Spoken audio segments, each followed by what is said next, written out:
Good morning, Lynda. How are you?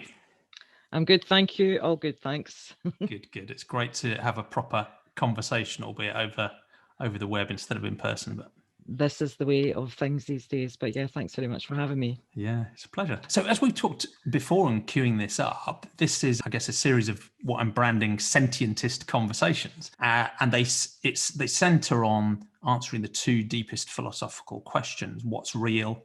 How do we choose what to believe? And the epistemology of understanding our position in reality, such as it is, but also what matters morally and how our morality is grounded, if it is, how we extend compassion, what's the boundary of moral considerability as well. And it's largely a conversation about people's personal philosophical journey, about how their views on those two big questions have shifted over time, if they have. We'll talk a little bit about implications for the future as well. And I'm setting it in the context of this worldview called Sentientism, which is, you're aware, the term has got roots in the 1970s in academia, but I'm trying to recast it as, I guess, a modern naturalistic worldview that says when we're thinking about what's real and what to believe, we should use evidence and reason to provisionally and probabilistically hold beliefs with open-mindedness and humility. And when it comes to what matters, the clue is in the name, that we should focus on sentience, so that we should extend compassion and moral consideration to any being that has the capacity to suffer or flourish or experience anything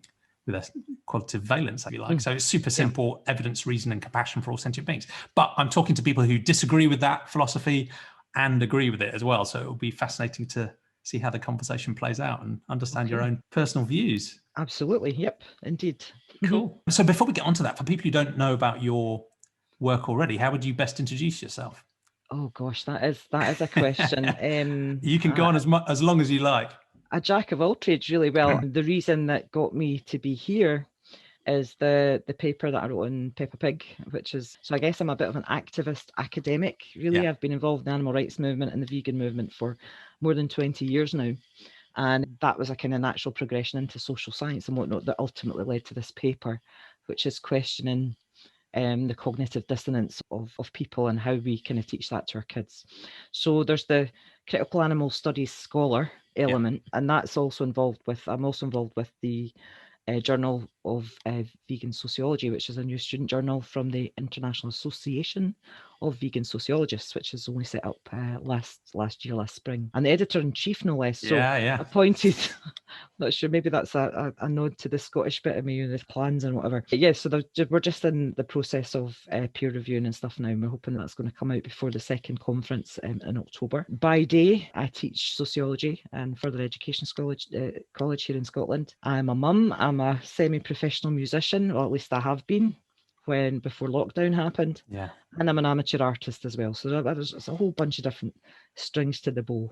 But yeah, the reason I'm here is the kind of philosophical element of my studies and my interests combined with the social sciences and people generally, people's attitudes. Yeah, fascinating. Thank you. As such a range of experiences and contributions, and your academic work as well is fascinating, because I think you described yourself as an anthrozoologist, but you've done degrees in philosophy and you have a sociological perspective as well. So it's going to be fascinating. I just couldn't decide. I couldn't decide what was most important, because I think there's elements of all of it. And that's where I did the master's in anthrozoology a couple of years ago.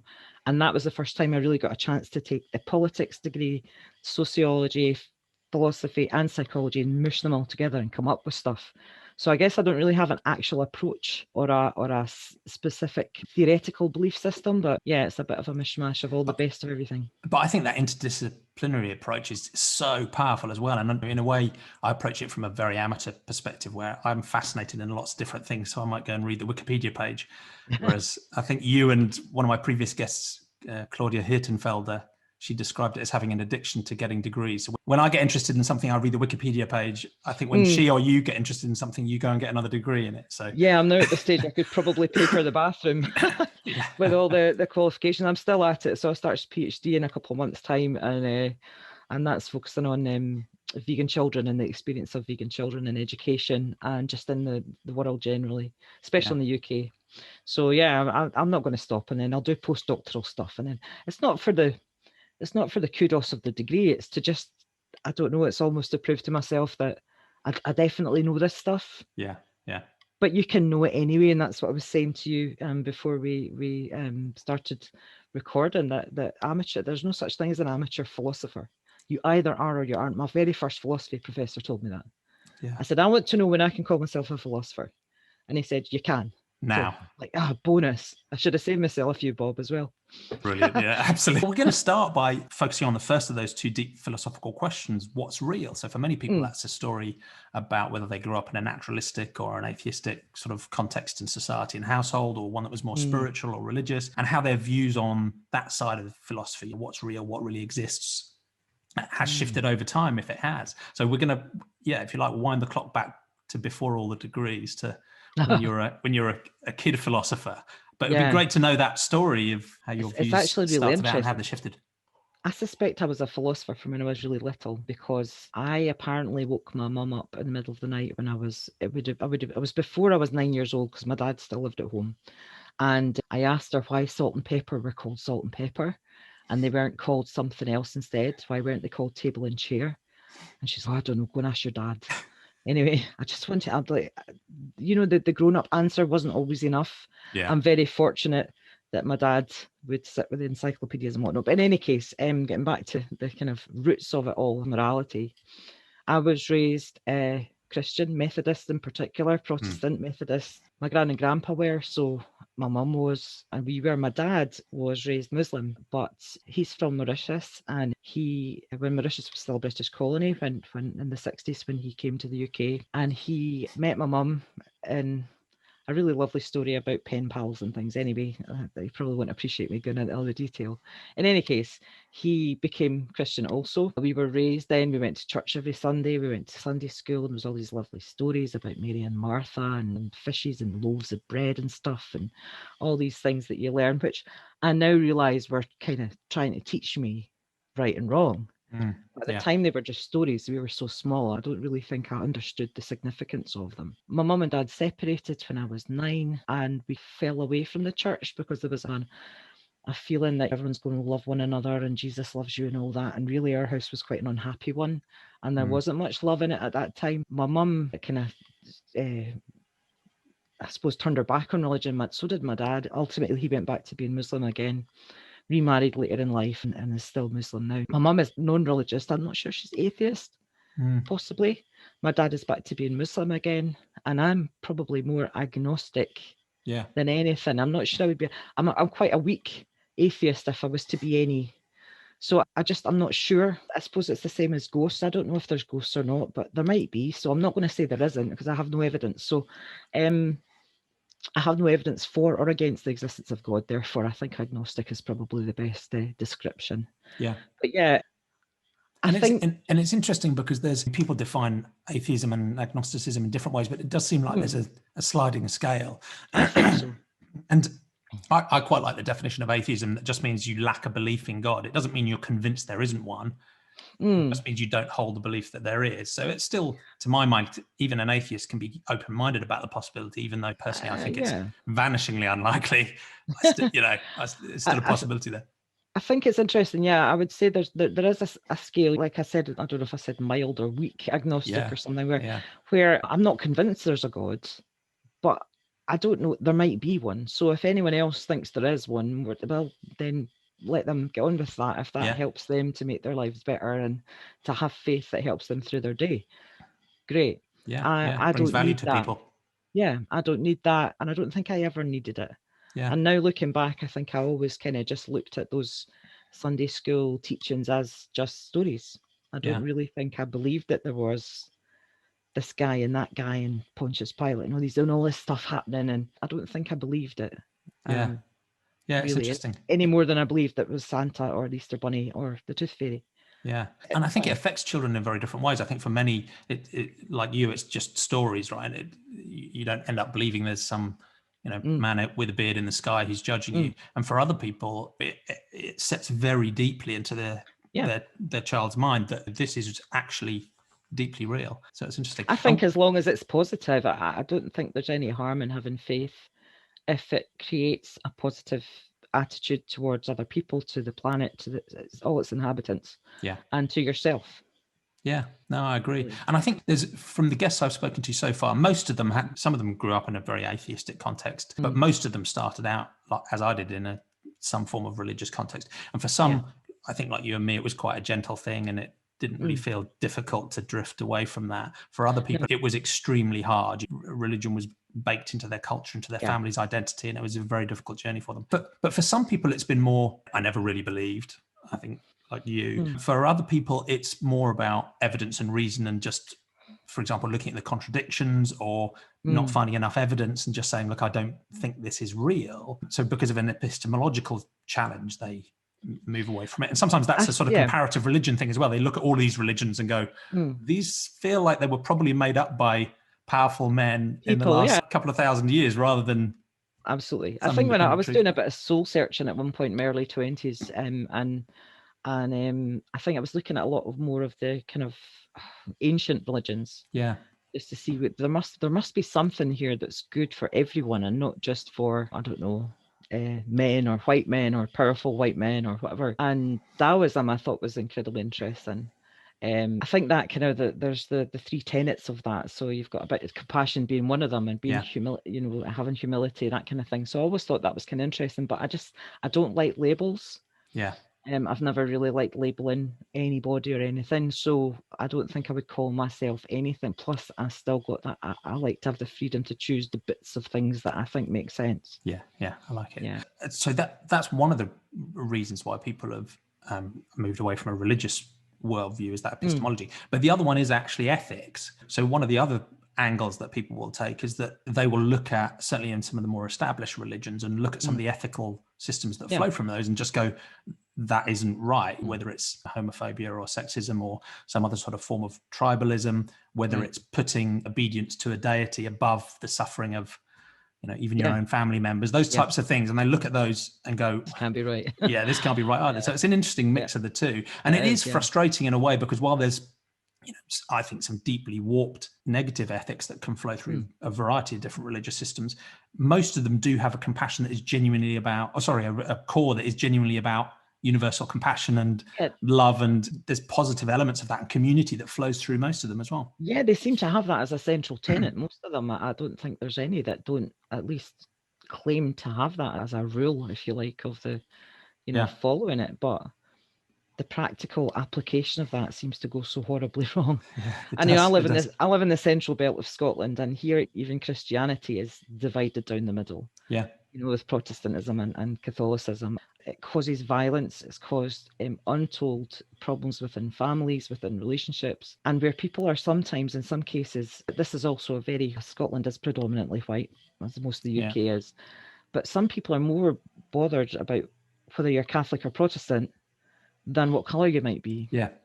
Which is fascinating to me as a first generation child of an immigrant. It really causes so much grief for so many people when it's not applied, and I think the way it's meant to. But again, everything's about interpretation, perception, which is half the problem. It is. And I think part of the reason why that compassionate ethic flows through all religions, I think, is partly because it predates it. Because if you look even to evolutionary history of where the need to cooperate and therefore have compassion for others and collaborate existed even before humans. So in a way, and I'm clearly biased because I'm in favor of a sort of naturalistic morality, but it seems to me that if you strip out the challenging ethics of all different religious systems and pull them back to this universal compassion, you end up with something that's rich and positive, but also that you don't really need a supernatural justification for that at all. No, I agree. Just the very fact that we can live communally, and like you say, that collaboration and cooperation within a tribal sense, but also between.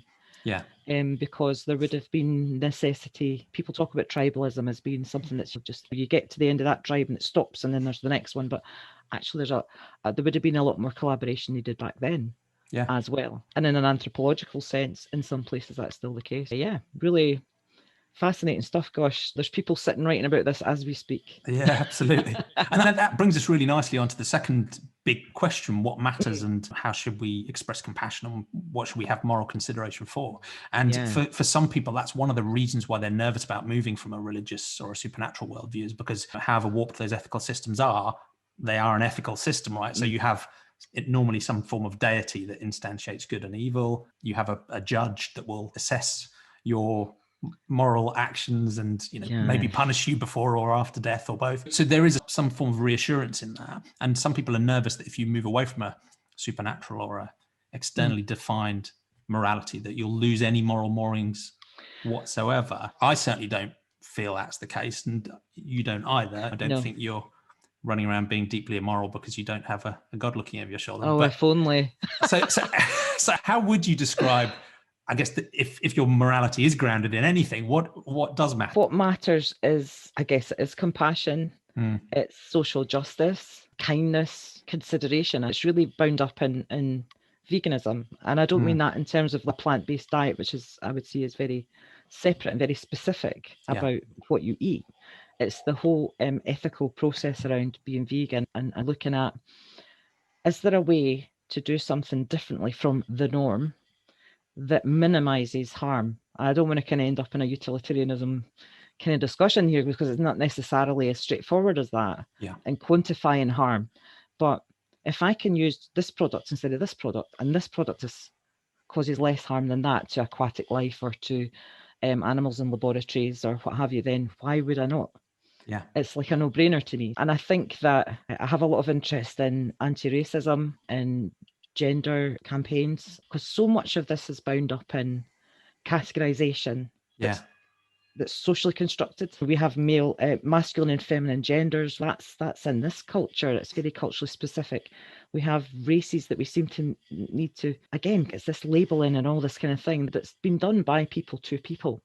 So if that's what we do to other people, it's no surprise at all then that what we do is we fail to extend consideration to animals in the way that we could.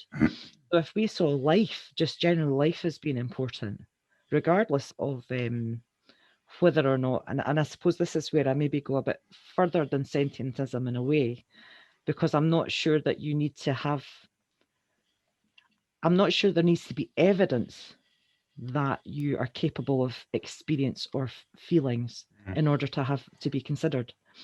And even then, the evidence that's required for sentientism is often evidence that we've decided as humans is adequate, right? So if you start from that perspective, well, what if there's more to it? Just because we can't evidence that this fish understands that it's got a family, and there has been recent research that's shown a lot of new perspectives about things, which is great. But the absence of evidence doesn't mean the alternative is true. So so I wouldn't even think there has to be evidence. Just for if something is capable of being alive and finding food and reproducing another generation of itself, I don't like using it, but I will just for the kind of general discussion, then that's enough to me. That said, there's usually a line you have to draw, right? Because well, I mean, and people draw the line at various, I know a couple of people who are fruitarian, so they would have an issue with picking something out of the ground or whatever. My line, I suppose, for what it's worth, and I might be wrong, and I'm willing to accept that this has been a philosophy that's developed across a lot of time.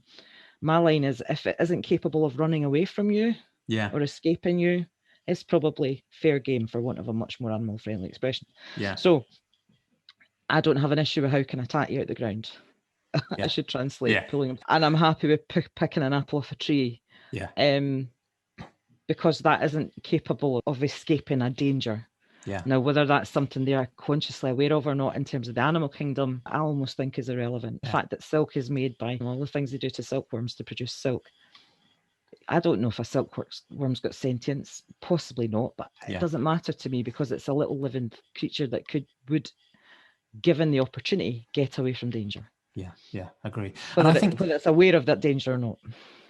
No, thank you. That's really clear. And I think where different sentientists will have different views, but I personally end up in a very similar place to you. I think for slightly different reasons, but I think I get to essentially what's the same conclusion about where to draw that line. And it would be good to come back to that, because you raised some interesting challenges around, it's us as humans who are defining this stuff. So there's always a danger, because humans are good at this, right, of defining things in ways that are good for us.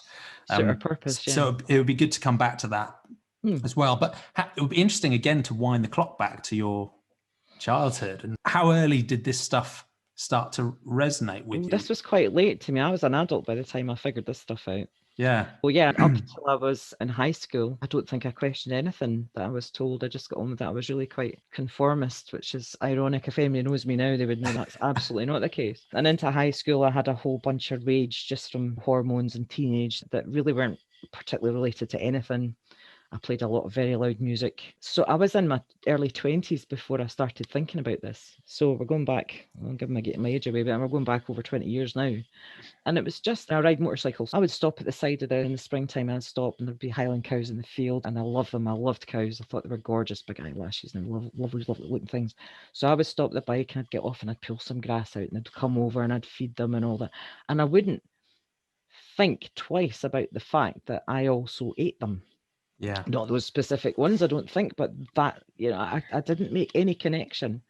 Not because I would have said I was an animal lover, as many people do. Yeah. And people support the SSPCA, the RSPCA down south. People have these support for these organisations that deal with animal welfare, and they don't want to see suffering and cruelty, and they're quite willing, but they still sit with dead animals on their plate. And I hadn't made the connection, didn't make the connection, not purposely. It just was never made clear to me. Yeah. And I was 23 or 4 before I made the connection. And it was literally like a slap in the face. I happened to be out shopping with my mum and my gran in a place not far from here in Falkirk. And somebody I still don't know who the person was, and I hope one day I'll figure it out, but it was a Greenpeace campaigner who had a stall, petitions and leaflets and things. And I don't know why. I was probably sneaking a cigarette, actually, and that's why I wasn't with my mum and my gran at the time. She said, I'm just going to walk over there and have a quick... Anyway, that's a whole other thing we won't talk about. So off I went to this thing and I was having a wee look, that's interesting. No, I didn't know that. And I signed the petition about, I don't know what it was to do with whales or something, I'm not sure. And beside it was this little leaflet and it had a little calf on it, a little picture of a little dairy calf. And I was like, oh, that's lovely. And I picked it up and I was like, that's really cute. And honestly, I was quite a smart kid too. It's not that I wouldn't have been able to go, oh, in order to have this needs to be, it just never, ever was in my consciousness at all. Yeah. So it's strange, isn't it? Yeah, it's the most like, and like I say, that's me being, I would have said, really smart.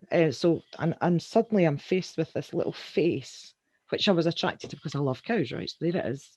And before, this was before the internet really and websites, and definitely before social media. So you had to cut out the little slip on the back of the leaflet, write your name and address, post it off.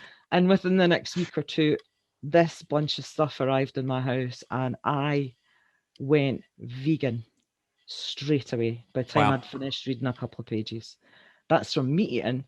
That day that I looked at the cow, I was like, all right, and actually, and I went vegetarian really then at that point. I was kind of like, right, I need to stop eating this. But I hadn't really thought about everything else that's involved in the cycle of factory farming and whatever. Yeah. So within a fortnight, or however long it took for that pack to arrive, I don't even know the date. I feel like I should know the date. People celebrate their vegan anniversaries and I don't know the date, but I just know it was summertime of 99. And that was me vegan by the time I'd finished reading those articles. And then I was like, right, I need to tell people about this. People just don't know. I didn't know. Yeah. So I set off on this quest, as people do when they first get involved in a cause. Mrs. Angry, Phil Livingston, there I was. Did you know? And folk are like, yeah, Lynda, right, okay. And suddenly I was outcast from various conversations of, Lynda, really were fed up of hearing about this. But I just thought maybe just people don't know. I didn't know. Yeah. And then I knew, and then I changed. So all I have to do is tell other people, and then they'll change. And then they didn't. And at that point, I thought, this is interesting. And in some vague attempt to try and figure out the answer, I signed up for a higher psychology class, an A-level equivalent at our local college, which is now the one I teach sometimes psychology too. Oh, cool. Which is really funny. So I signed up night classes and didn't get any answers, just more questions. I thought I would be able to figure out in 1 year why people didn't do what I did. Yeah. And it should be really obvious. Yeah. I do causes harm. Here's the harm. Oh my gosh, I don't want to be involved with that. Therefore, I should stop doing what I'm doing. Yeah. And there are alternatives. Easy peasy, right? Oh no. No. So another couple of decades of study later. Yes, and that's why I just keep going. I still don't really have an answer. Well, I do. I got a bit more close to an answer recently with the Peppa Pig thing. It is about cognitive dissonance, which, I mean, that theory is going back to the 50s. It's like 70 years old, that theory nearly. Yeah. And this idea that we separate, again, it's about labeling and categorizing again, which I really I've always had a bit of an issue with. And I guess it fits really my philosophy. If you say that's food and that's a pet, and there was some furore this week about horse milk. And I remember watching, I think I might have mentioned it in something, a Richard and Judy interview thing, they have a chat show. And this going back a while now. I couldn't even find it when I was trying to reference it, and it must have been in an essay. Anyway, they were going to be tasting horse milk, and I remember her face being, people that are listening and not watching won't see the face, but you can imagine the look of disgust. It was like, oh my gosh, holding her nose. But you drink cow's milk. How's that any different? Yeah. Horse milk, cat milk, dog milk, whatever, doesn't matter. You drink the milk of another mammal, and that's what that is. But we're so normalized. And that really is how I ended up being interested in sociology more than anything, because I realized that it's a lot more about power and money. Maintaining norms benefit a lot of people, whilst at the same time harming people, let alone animals. So if you don't care about animals, you should surely care about the millions of people that are, what's the word I'm looking for? Oppressed or exploited within a system. Yeah, exactly. And that's another part of that, the journey of moral consideration that many people go through is one is spanning that species boundary and recognizing that other beings are capable of suffering and can be harmed as well, but also extending that sufficiently broadly within our own species. And we know, the deep problems that remain where people have restricted or partial moral consideration, even for other humans, based on distance. The last couple of years in particular, I think they've really brought that to the fore between what happens in the States and here. And it's a reminder of how far we've got to go. Yeah, it's almost, I don't know if we've gone backwards. But no, I don't think we have actually. No, I think people have always, I think it became less acceptable to vocalize a lot of this stuff for a while, and people talking about the political correctness gone mad and all this, the moral police and all. But actually, why not? That we should have more of that. But then if your morals are different from someone else's, this is where the challenges lie, which is why we're having this conversation, right? Yeah, I agree. How is there a right way, full stop? I don't know. I feel it's really obvious, and we'll come back to that in the final section of the conversation, which is about the future, and we'll sort of dig into the frustrations and the challenges. But it'd be good it's been great to understand your sort of story of how you got to where you are now, and I guess to set out how I think I end up at a similar place to you in terms of where you set that boundary. In my sense, almost definitionally, morality, once you put supernatural morality to one side, which is God says, or it's obedience, or it's his list of rules. Once you put that to one side and say, we're going to have a more naturalistically based morality, for me, it almost feels tautological that you have to be concerned with harm and suffering. And because morality, almost by definition, is a concern for others.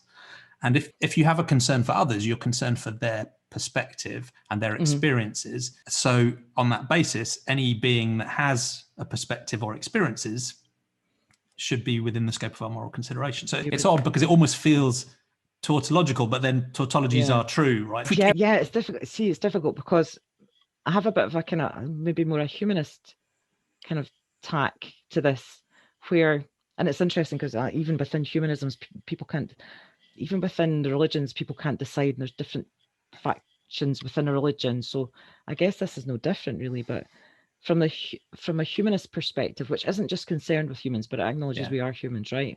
We're all human and we have abilities. Most of us are lucky enough to have abilities to reason and whatnot. There must surely be drawing a line is almost like by drawing a line, you're setting a limit to how far you're willing to be moral.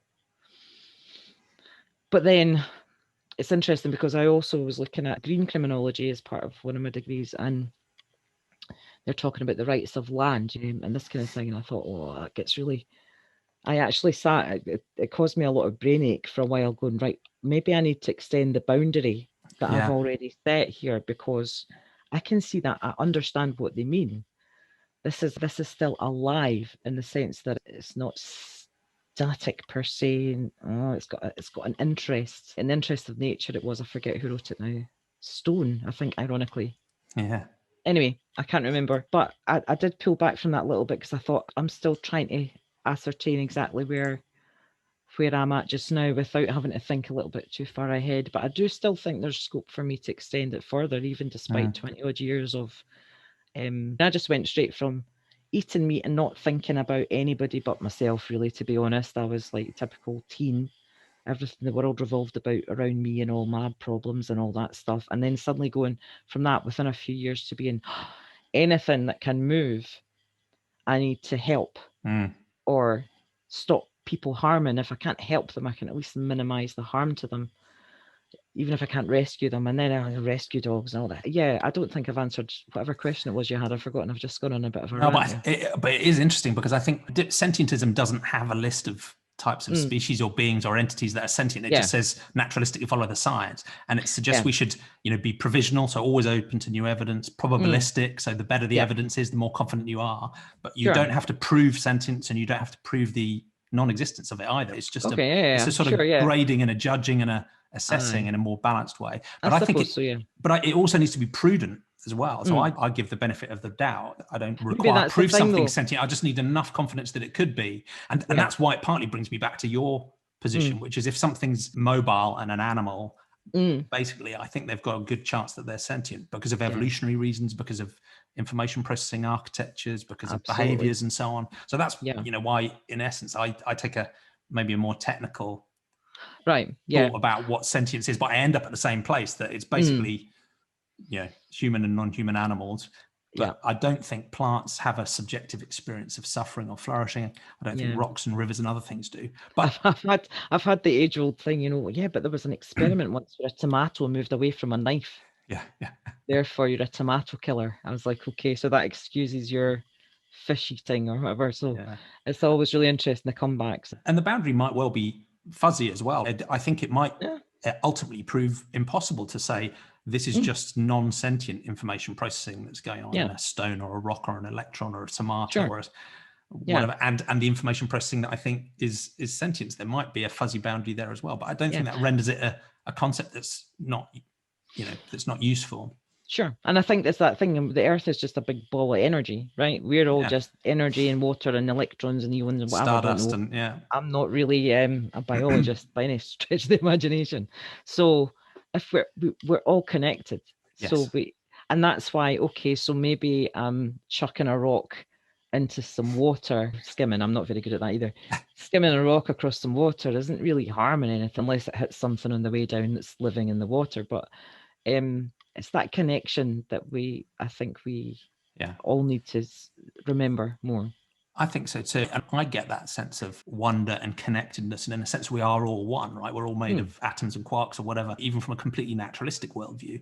Whereas some people can get that same sort of sense from a more spiritual or supernatural perspective as well. But I think there's a lot of overlap in the emotions you feel when you consider that sort of transcendent. I think so. And I think that's a difficulty that some people who are particularly religious, but who also don't appreciate that sense that they get of belongingness can happen within nature. You don't have to be within a congregation of other people who are worshipping the same God as you in order to feel that. And maybe, again, I don't just trying to think about various people I know who are religious and how they would respond to this, but I do feel that it's not enough to just stick to that idea that there has to be, this is the only way you can benefit. And a lot of religious tenets, a lot of it's about being good in order to get something back in the next life or in death. So sometimes it makes me question forgotten my words today. If the only reason you're doing something is to gain later on, then you're not really doing it for the right reason. Does it almost devalue the compassion a little bit? A little. Why don't you just do it because it's a good thing to do?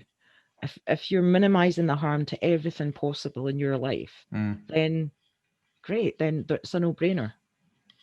I agree. It feels a little bit deeper and more genuine if it's just because in simple terms, and it sounds almost silly, but people say, what's the foundation of my morality? I'd almost say, I don't like suffering. I'm pretty confident other sentient beings don't like suffering either. So that's suffering and death are in isolation bad things. Flourishing and life are in isolation good things. And it shouldn't be rocket science. But when you apply that consistently, it's radically different from most people's And I think actions. That inconsistency is one of the problems, and that takes us back to cognitive dissonance again. So this inconsistency we are taught, though. Sorry. No, go ahead. I didn't want to stop you as well, because there was just, before we get onto the cognitive dissonance and I guess, how do we persuade everyone else we're right and make the world a better place, which is the next plan. One of my frustrations, and part of the reason I'm still quite keen to keep a focus on sentience or beings that are capable of being harmed, is that it feels that there are some people who will take a much more holistic, systemic approach to their moral consideration. And I'd argue the central gravity of the environmental movement does this. And it feels like it's a very generous, massive broadening of moral consideration, even to include rocks and rivers and plants and maybe Gaia as an entire ecosystem, species and habitats and so on. Sure. But often those people have conveniently excluded vast tranches of trillions of very obviously sentient beings that they continue to harm. I was hoping that's where you were going with that. Because so I appreciate the generosity, you know, and open-minded about a broader scope of moral consideration. For sure. But don't exclude any of the very obviously sentient beings from consideration. Right. And that approach, and people talk about we're part of a holistic system, we're all interconnected, life is life, and it all sounds nice and wonderful. And then they'll say, and as part of that natural system, life consumes life. And we are part of that cycle. And we're in a food chain. And, oh, that's great, because I can keep eating my bacon. And all of a sudden, I'm generous, open-minded, we're all one, leads to, and it's just normal for me to continue having my bacon sandwich. Really interesting about, and I'm not all environmentalists for sure, but no. I feel like it almost, although it encapsulates so much, it's also almost single issue. I used to run Animal Rights Alliance up here in Scotland, and God, we couldn't agree on the colour. It just was really fantastic to see. And again, this is why I still end up looking at human behaviour, despite wanting to help non-humans. It's still ultimately human behaviour it's human behaviour that's destroyed everything so far and created these factory farming environments, and not even those, whether it's factory farming or not. But somebody was interested in this animal or this experience of animals. Somebody wanted to do campaigning about horse racing. Somebody else wanted to do something about pig farming. And it was like, but I'm focused on that. So I'm not really, there's more animals harmed there than there, or that the suffering is worse here than somewhere else. And I thought, why can we not just all do all of it? Obviously not all at once, right? That gets a little bit tricky. But by focusing on one issue at a time, and this is where, I don't know if you're familiar with the abolitionist approach that Gary Francione takes. That's really when the first time I read something, having gone through Peter Singer, Tom Regan, Mary Midgley, I'm like, this is still not enough for me. That's not enough. And arguing with my philosophy lecturer, but he was great, actually. He was quite open to it. And I finally found this thing, right? The problem is that we think we can do what we want with it. So when you're talking about this, the food chain that we're taught at school, which is one of the reasons, again, I'm getting involved with what is the experience of vegan children? They're being taught we're at the top, and then everybody else is, and the way down the bottom, they don't even have to think about those ones, the folk at the bottom of the chain, and they eat them and eat that, and right enough. And then they'll get people that say, yeah, but lions eat antelope. Yeah. So why can I not eat chicken? Well, it's not really the same thing. And I'm not sure wild animals are a great moral exemplar for the human species. That's about survival for them, right? It's absolutely about survival for them. So, and I remember actually with one of my students who I have a lot of debates with him about things, and he said that he would go vegan if I could evidence to him that he wasn't meant to eat meat. And I said, I will eat a steak, I said, if you can down a cow and get it to the stage where it's edible for you with your bare hands. And that was, sorry, that's my alarm going off. That never was resolved, funnily enough. Yeah, I hope he didn't try. No, I hope not either. I'm just trying to explain to people that's not how things work. I mean, nature and evolution and physics do not care about suffering, right? That's our choice as human beings, to care about suffering. So to use those as an example, as a guide and good is, Although one of my other students, who's now a journalism student at university, he had said to me, and they make me think a lot, which is great, because I've never got a final resting place for these thoughts. He'd said, if it is about evolution and nature, then the human brain has allowed us to develop all these things to farm this animal or that animal, or get honey from bees or whatever it happens to be.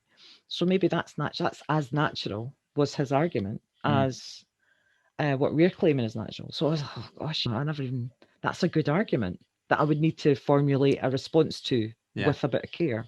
Yeah. Although infanticide and rape are natural. I just don't see that natural is a good moral guide to anything at all. Right? I mean, that's why I come back to it's about causing needless harm is morally wrong. Yeah. That's it. You don't have to, don't do it. Yeah. I mean, that should just be the strap line. And the question we were talking about, going broader to plants and ecosystems and so on, I think is interesting, because I think that there's a massive overlap between a sort of sentiocentric view and an environmentalist view, because I would see the non-sentient environment, rocks, rivers, plants, ecosystems, species. They're vital to those species. So their value for me is instrumental, because I don't think a river can experience suffering. I don't think we can hurt it in that sense, or a rock or a mountain or a piece of, or a carrot either. But we can cause secondary harm. Yeah. Absolutely. They can be damaged and they can be harmed. But the reason they're important for me is deeply important, but it's an instrumental importance rather than an intrinsic one, which is why if I have a rabbit here and a carrot here and I'm choosing which to eat, that is because one can experience suffering and the other one I don't think experiences anything at all. Sure. But you've got the kind of environmental issues, and then you've got the kind of non-human animal issues, or even human animals too. And then in a Venn diagram, right, we're in the middle. We should be just sit in the middle. It's just straightforward. Yeah. So I almost feel like there's a lot of people spending hours and hours of their lives, all these different moral considerations, and philosophers being paid whatever they're being paid to think about these things. It's just so simple. It doesn't require a lot of thought, I feel. But then maybe that's too simplistic. But I'm with you, right? I'm with you. I think there's so many really deep, complex, difficult moral problems with interests that conflict and trade off. But so the most important thing for me, and that's partly my motivation behind talking around this sentientism idea, is let's at least just get the basics right. Let's try and understand reality imperfectly by engaging with it honestly. And let's have moral consideration for any being that is sentient, can experience suffering, and or in your terms is able to move around or likely to be, or possible, and that's it. Achieving that foundation for me is much more important than some crazy abstruse trolley problem that will never happen in real life. And it leads on to the final section of our conversation about the future, because while there are some really difficult challenges, there are also some glaringly obvious win-win-win situations for humans, non-humans, the environment, for everything, that I think to you and me seem blindingly obvious, but our species is struggling to come to terms with and do anything about. So that's the final section of the conversation, really, is you can either be more utopian and say, look, if we could magically find some way of persuading more people to be more generous with their compassion, maybe take a more naturalistic, grounded worldview, what could that future potentially look like? But then you can maybe come back to reality a little bit more and talk about some of your work about why we're finding it so hard to move in that direction. I know that it is a bit of a utopian idea, I suppose, or ideal, but it's possible. Yeah. I did not envisage when I first went vegan. I mean, the vegan society, as an example, vegan as a movement is not that old in the relative space and time. So yeah, it has, in a way, it has very deep ancient roots in many cultures for thousands of years. Oh yeah, for sure. But in terms of the modern movement, it's pretty new as a term. The modern movement is not even 80 years old yet. Yeah. So that's relatively fresh, just a baby. Yeah. You've got this whole, but it's not enough to just eat in a particular way. But when I first went vegan, just the turn of the century, my goodness, it's funny to say it like that. The turn of the century, when I was just the lass, I couldn't see a point in time where things have shifted the way they have now in terms of plant-based options, right? So in terms of more kind or less harmful, because the two aren't always the same, way of eating. So if you can get a plant-based burger, and then there's a whole bunch of stuff that still looks like a burger and blah, blah, blah. I don't care. If people are just not eating the dead stuff, that's all that matters to me. I don't care what shape it is. So you've got a plant-based burger, there it is. And I know now that when my daughter gets to whatever teen and all her pals, and they're all going out to, I've never been to McDonald's in my life, and other fast food restaurants are available. I've not been in these places, but if it means that she can go to the places where everyone else is going and get food, which I understand now is the case, right? Even the most unlikely of places, you can go and there's going to be a plant-based option. Yeah. She feels less excluded.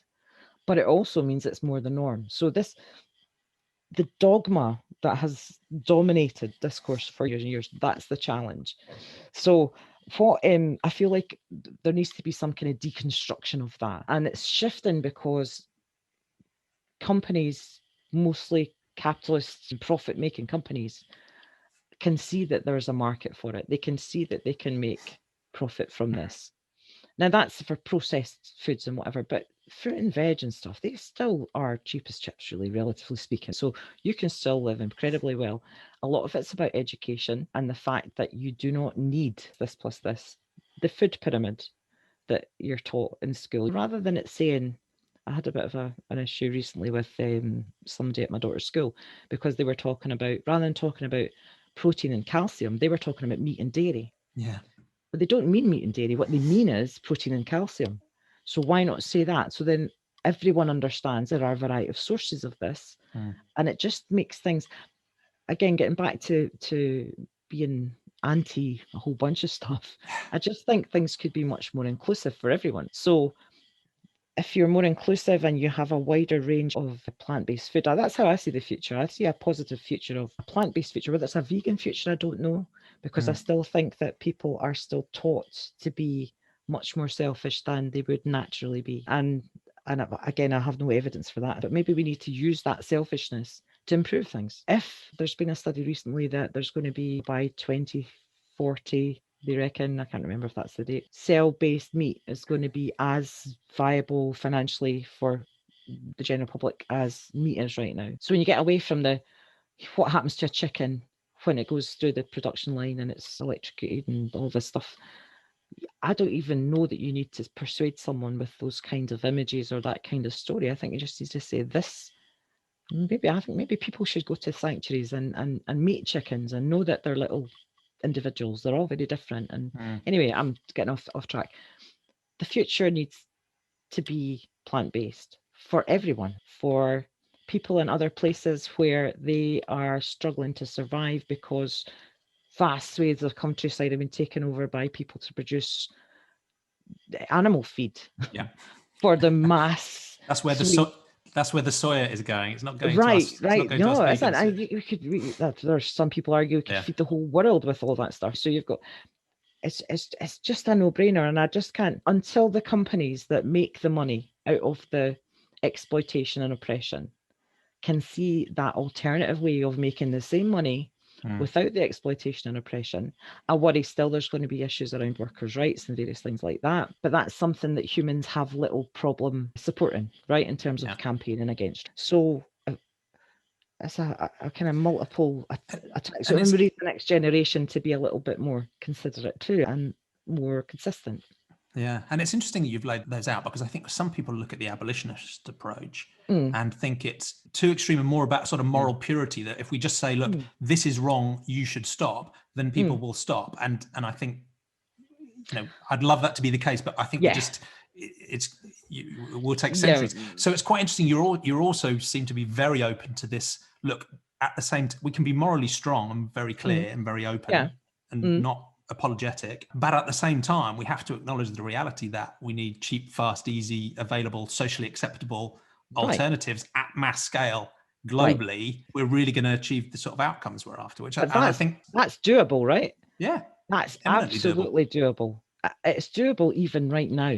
Same with renewable energy. That's doable now. Yeah, if the companies that make the money from petroleum and whatever other nuclear, if they just switched, it doesn't take much of a tangent to go in a completely different path. It's just a different way of thinking, that it's that people worry maybe that, if I change this, then I'm not going to make the same money. The profits are disintegrating all over the world right now because of COVID. So why not take this as an opportunity to do things differently moving forward? This factory shut, that factory shut. Okay, what could we do instead as we move back out of it? The government's throwing money at things. I don't know. I'm getting into politics then, and it's not really it's not something I have any control over. Yeah. But my daughter said the other day, we were talking about how they can make a difference. They're always talking about this stuff at school, in the future, what do you wish you could do? And she said it before in a variety of different ways. She said, see, if I was like proper magical mum, I would make everybody vegan. She got upset one day because she was different, and something had happened at school, and it had been raised again. She's the only vegan in the village, kind of thing. And I said, we have to have this discussion now about veganism, and ultimately she's getting to the stage now where she could have some choice. Yeah. We all indoctrinate. I talk about this in my paper. There's somebody at my work who had an issue with the fact that they thought I was forcing veganism on my child. And everyone forces their things on their child. You do what you think is best for them. Yeah. If you're religious, as we were speaking before, you're religious, you raise your child within that religion. You don't give them an option. Yeah. You don't bring your child up to be amoral and then let them choose whether to be moral or immoral. Right, exactly. You follow your own moral compass and you indoctrinate them into that. Maybe using that term makes it gives it negative connotations. I don't know. So Maya has been raised without religion, but understanding that her granddad is religious, that her family have a different religion, that I used to have a different religion, and maybe in the future she'll choose one. She's been raised as a vegan, as an ethical vegan, not just in terms of the food. So age appropriately, I explained to her as we go through, this is why we do this is why we don't do that. City farm visits and all that kind of stuff that just does my head in. So she gets it. But if she wants to later in life choose a different path, then I think that would be a real... I think she's unlikely to be honest, because at all times she's understood why. Getting back to when I was little, I just want to know why this, why that, why not something else? Yeah. So raising the next generation to be more thoughtful. And I think children really do care. They care about each other. And I've been guilty sometimes of maybe being a little bit idealistic about children, because I've described them as being quite naturalistic. They explore the environment, they learn, they're open-minded, they're like little scientists originally, and then we teach them about things that aren't really true, and they grow up. Yes, there are instances of children treating non-human animals as objects of curiosity and pulling the legs off spiders and so on. But I think generally there is a well of natural compassion there as well. And that if you put a small child with a lamb or a pig or a cow, they won't want to harm it either. So there is a sort of, and then again, society teaches them that it's completely normal to. But they don't do it at the same time. So our kids, they went on a city farm visit, and they were feeding the lambs with little bottles and all that. And then there's chickens and all that. And it's all very lovely, but then they'll go home and be fed it. Yeah. So if you at the same time go, oh, that's a lovely lamb, I wonder whose plate that's going to be on next Sunday. That's it. But then, you can't do that, you'll upset them. Well, maybe we need to. Yeah. But people just don't want to deal with it. That's what it is. I think that's the heart of what we've laid out. In a purely technical sense, if we're really looking at solving some of these problems and just causing less suffering, the answers are really actually quite obvious and completely achievable. But it is this weird but uncomfortable, and there's this weird, very powerful mesh of social norms and systems and so on that stop us moving in that direction. And I know we're running a little bit short on time as well, but I wondered if you wanted to just quickly summarize your Peppa Pig Paradox paper, because I thought that was a fascinating example of exactly the sort of root of some of these challenges. Thanks. No, I was looking at, again, that just came from a moment with my daughter where I'm thinking, why is it that kids are sitting with a ham sandwich watching a Peppa Pig thing? Just doesn't, the two just, so there's a whole bunch of stuff about whether or not Peppa even is a pig, and maybe it's just an anthropomorphized kind of version of humans and blah, blah, blah. But ultimately it comes down to, originally from the meat paradox, which is why we claim just what we've been talking about. You love animals, but you eat them as well. How is that possible? And it's about just really being more willing to be honest, more quickly in someone's life. And really, you can't be sitting watching Timmy Time in the morning and having a roast lamb dinner. That feels to me immoral. I feel that's exploitative in many ways to children. Actually, we're not telling them the truth. And it's not that we're not lying necessarily, although some people do. Is that the same kind of lamb? No, it's a different kind of lamb. That's that. But where we're just keeping it from them because we know what would happen if we told kids what it was they were eating. Kids wouldn't want to a lot of the time, I think.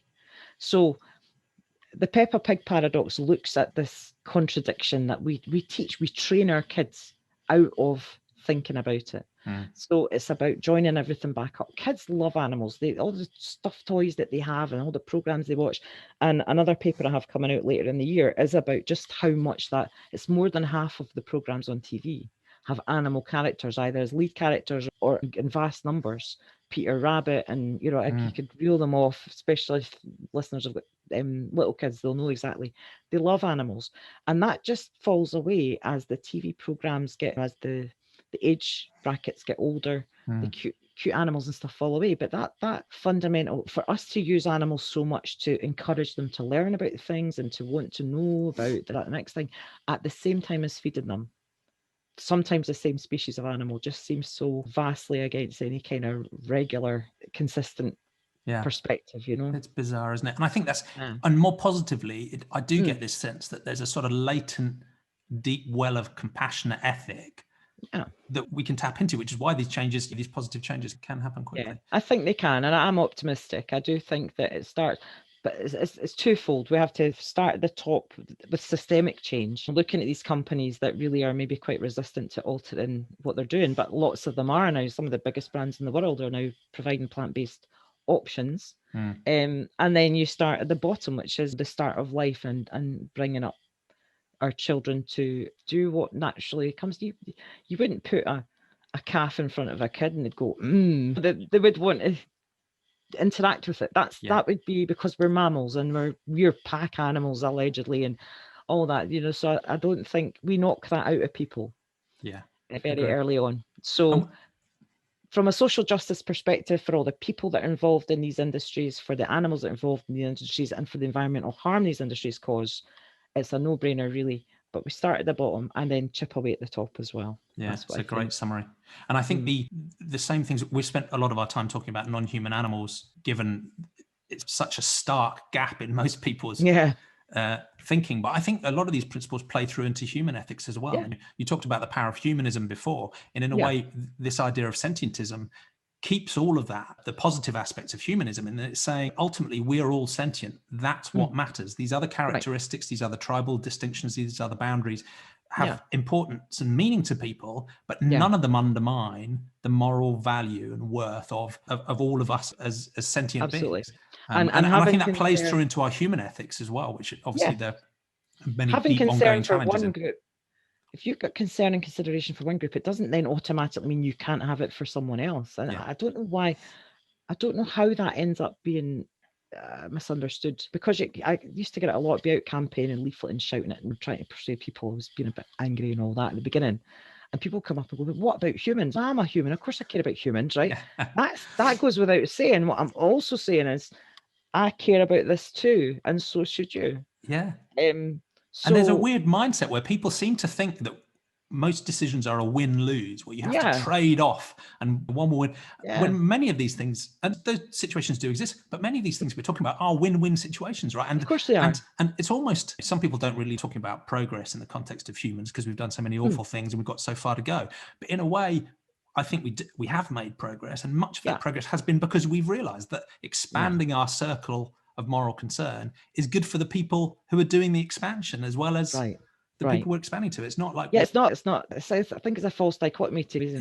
You can't have that. We can have progress and benefit people in the process, and the planet and the animals.